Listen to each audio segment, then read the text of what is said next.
સૌથી મોટા સમાચાર અંબાલાલ પટેલે રાજ્યમાં ભારે વરસાદની આગાહી કરી છે। રાજ્યમાં આગામી 24 કલાક ભારે વરસાદની શક્યતા વ્યક્ત કરવામાં આવી। મધ્ય ગુજરાતમાં ભારેથી અતિભારે વરસાદની આગાહી કરવામાં આવી તો મધ્ય ગુજરાતના ભાગોમાં વરસાદ પડશે। અંબાલાલ પટેલે આગાહી કરી અમદાવાદ અને ગાંધીનગરના ભાગોમાં પણ વરસાદ પડશે। જો કે વરસાદની ગતિ ઓછી થશે। ઉત્તર ગુજરાતના ભાગોમાં ભારે વરસાદ પડી શકે। હવે વરસાદ રાજસ્થાન તરફ આગળ વધશે તેવું પણ અંબાલાલ પટેલે આગાહી કરી છે। સૌરાષ્ટ્રના ભાગોમાં પણ હળવો વરસાદ થઈ શકે। ગુજરાતમાં હવે વરસાદની ગતિ ખૂબ જ ઓછી થશે। આ 3 તારીખ સુધીમાં વરસાદની શક્યતા। આજે અમદાવાદ અને ગાંધીનગરમાં હળવા ઝાપટા પડશે તેવી આગાહી હવામાન નિષ્ણાંત અંબાલાલ પટેલે કરી।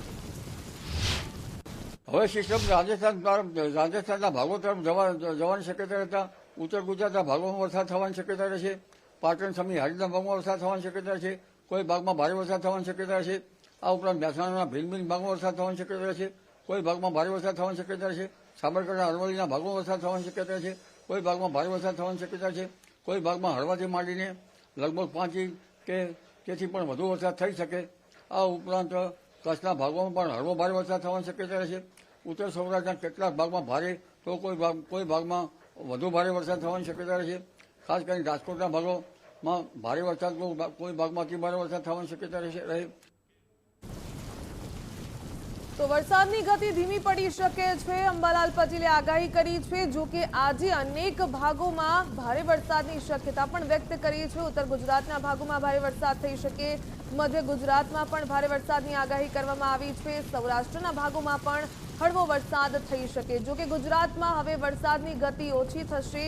અંબાલાલ પટેલે કહ્યું છે કે હવે રાજસ્થાન તરફ વરસાદ છે તે આગળ વધશે। જો કે અંબાલાલ પટેલે રાજ્યમાં ભારે વરસાદની આગાહી 24 કલાકમાં કરી છે। મધ્ય ગુજરાતમાં ભારેથી અતિભારે અને ખાસ કરીને અમદાવાદ અને ગાંધીનગરના ભાગોમાં પણ વરસાદ પડશે તેવી શક્યતા વ્યક્ત કરી। જો કે વરસાદની ગતિ ઓછી થશે તેવું પણ તેમણે કહ્યું। સાથે જ કહ્યું કે હવે વરસાદ રાજસ્થાન તરફ આગળ વધશે। સૌરાષ્ટ્રના ભાગોમાં પણ હળવો વરસાદ થઈ શકે છે। ગુજરાતમાં હવે વરસાદની ગતિ ખૂબ જ ઓછી થશે। આ 3 તારીખ સુધીમાં વરસાદની શક્યતા વ્યક્ત કરવામાં આવી છે। આજે અમદાવાદ અને ગાંધીનગરમાં હળવા ઝાપટા પડી શકે છે। હવામાન નિષ્ણાંત અંબાલાલ પટેલે આગાહી કરી છે। પૂર્વ ગુજરાતના જિલ્લાઓમાં પણ ભારેથી અતિભારે વરસાદની શક્યતા વ્યક્ત કરવામાં આવી। રાજ્યમાં આગામી 24 કલાક હજુ પણ ભારે કહી શકાય। ભારે વરસાદની આગાહી કરવામાં આવી છે। સૌરાષ્ટ્રના ભાગો હોય મધ્ય ગુજરાત કે ઉત્તર ગુજરાત આજે ભારેથી અતિભારે વરસાદ થઈ શકે છે। જો કે વરસાદની ગતિ ઓછી થશે। જી હા, બિલકુલ વરસાદની ગતિ ઓછી થવા જઈ રહી છે।